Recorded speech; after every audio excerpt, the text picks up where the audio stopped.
It is necessary to say just whom we regard as our antagonists: theologians, and all who have any theological blood in their veins.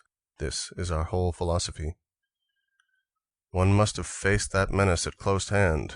Better still, one must have had experience of it directly and almost succumbed to it, to realize that it is not to be taken lightly. The alleged free-thinking of our naturalists and physiologists seems to me to be a joke. They have no passion about such things. They have not suffered. This poisoning goes a great deal further than most people think. I find the arrogant habit of the theologian among all who regard themselves as idealists, among all who, by virtue of a higher point of departure, claim a right to rise above reality and to look upon it with suspicion. The idealist, like the ecclesiastic, carries all sorts of lofty concepts in his hand, and not only in his hand.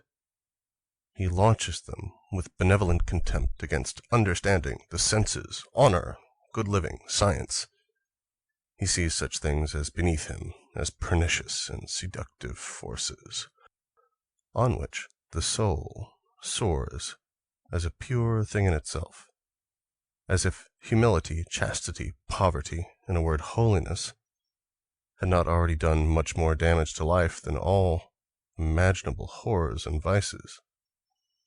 The pure soul is a pure lie, so long as the priest, that professional denier, calumniator, and poisoner of life, is accepted as a higher variety of man. There can be no answer to the question, what is truth? Truth has already been stood on its head when the obvious attorney of mere emptiness is mistaken for its representative. Section 9. Upon this theological instinct I make war. I find the tracks of it everywhere. Whoever has theological blood in his veins is shifty and dishonorable in all things. The pathetic thing that grows out of this condition is called faith. In other words, closing one's eyes upon one's self once for all, to avoid suffering the sight of incurable falsehood. People erect a concept of morality, of virtue, of holiness, upon this false view of all things. They ground good conscience upon faulty vision.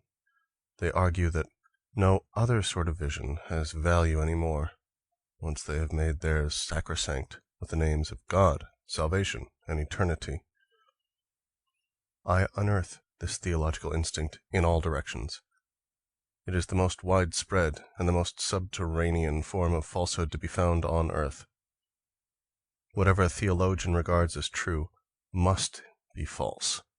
There you have almost a criterion of truth. His profound instinct of self-preservation stands against truth ever coming into honor in any way, or even getting stated. Wherever the influence of theologians is felt, there is a transvaluation of values, and the concepts, true and false, are forced to change places. Whatever is most damaging to life is there called true, and whatever exalts it, intensifies it, approves it, justifies it, and makes it triumphant, is there called false. When theologians, working through the consciences of princes or of peoples, stretch out their hands for power, there is never any doubt as to the fundamental issue: the will to make an end. The nihilistic will exerts that power. Section 10. Among Germans, I am immediately understood when I say that theological blood is the ruin of philosophy. The Protestant pastor is the grandfather of German philosophy. Protestantism itself is its peccatum originale. Definition of Protestantism: hemiplegic paralysis of Christianity and of reason. One need only utter the words Tübingen School to get an understanding of what German philosophy is at bottom: a very artful form of theology. The Swabians are the best liars in Germany. They lie innocently. Why all the rejoicing over the appearance of Kant that went through the learned world of Germany, 3/4 of which is made up of the sons of preachers and teachers? Why the German conviction still echoing that with Kant came a change for the better. The theological instinct of German scholars made them see clearly just what had become possible again. A back stairs, leading to the old ideal, stood open. The concept of the true world, the concept of morality as the essence of the world, the two most vicious errors that ever existed, were once more, thanks to a subtle and wily skepticism, if not actually demonstrable, then at least no longer refutable. Reason, the prerogative of reason, does not go so far. Out of reality there had been made appearance, an absolutely false world, that of being had been turned into reality. The success of Kant is merely a theological success. He was, like Luther and Leibniz, but one more impediment to German integrity, already far from steady. Section 11. A word now against Kant as a moralist.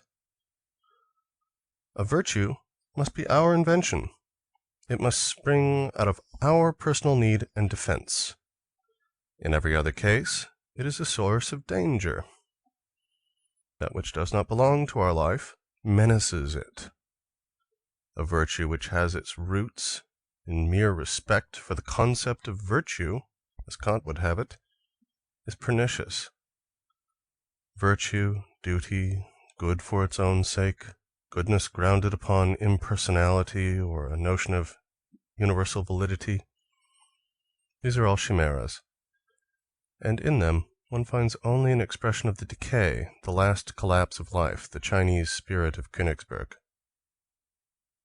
Quite the contrary is demanded by the most profound laws of self-preservation and of growth, to wit, that every man find his own virtue, his own categorical imperative.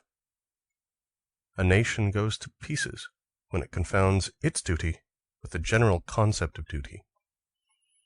Nothing works a more complete and penetrating disaster than every impersonal duty, every sacrifice before the Moloch of abstraction. To think that no one has thought of Kant's categorical imperative as dangerous to life. The theological instinct alone took it under protection. An action prompted by the life instinct proves that it is a right action by the amount of pleasure that goes with it. And yet, that nihilist, with his bowels of Christian dogmatism, regarded pleasure as an objection. What destroys a man more quickly than to work, think, and feel without inner necessity, without any deep personal desire, without pleasure, as a mere automaton of duty? That is the recipe for decadence, and no less for idiocy. Kant became an idiot. And such a man was the contemporary of Goethe.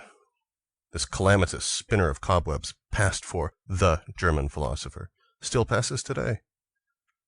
I forbid myself to say what I think of the Germans. Didn't Kant see in the French Revolution the transformation of the state from the inorganic form to the organic? Didn't he ask himself if there was a single event that could be explained, save on the assumption of a moral faculty in man, so that, on the basis of it, the tendency of mankind towards the good could be explained once and for all time? Kant's answer? That is revolution. Instinct at fault in everything and anything. Instinct as a revolt against nature. German décadence as a philosophy. That is Kant.